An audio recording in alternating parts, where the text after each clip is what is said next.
ခါတလေမှာမလဲကြဖို့အတွက်ကိုပြန်အားပေးနေရတယ်ကိုမွေးဖွားခဲ့တဲ့အတိုက်အဝန်းကကြီးကျယ်ခမ်းနားတဲ့အတိုင်းအဝိုင်းမဟုတ်ဘူးတာမန်လူရန်စားဘဝမို့ငွေကြေးစည်းစိမ်လဲမကြွယ်ဝဘူး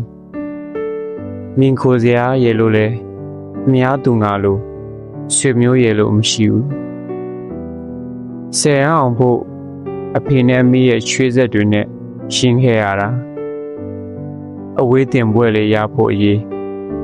မကြည်ဖြူတဲ့အလုပ်ရှင်မျက်နှာကြည့်ပြီးကို့အကြောင်းစရိတ်ရှာခဲ့ရတာအသက်16-18နှစ်လောက်ကလေးကကို့ဝင်ငွေနဲ့မိသားစုကိုထောက်ပံ့ခဲ့တာတိတက်တဲ့အချိန်ကစမိသားစုတာဝန်ကိုနိုင်နှမျှထမ်းကူထားသူပါကို့အနားမှာအားကိုးစရာရေလို့အမြောက်အများမရှိခဲ့ဘူးလက်ချိုးရည်လို့ရတဲ့တငယ်ချင်းတစုရဲ့မိသားစုရဲ့ပဲရှိတာတခါတလေအစင်မပြေမှုတွေကြားမှာပြင်ပန်းတယ်ကြိုလဲပြစ်ချင်မိတယ်တခါတလေစကားမပြောချင်တော့တဲ့အထိစိတ်ဖိစီးမှုတွေရှိခုတယ်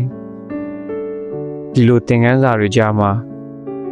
ငါလဲကြလို့မရဘူးဆိုတဲ့စိတ်နဲ့တခါတလေမှမလဲကြဖို့အတွက်ကိုပြန်အားပေးနေရတယ်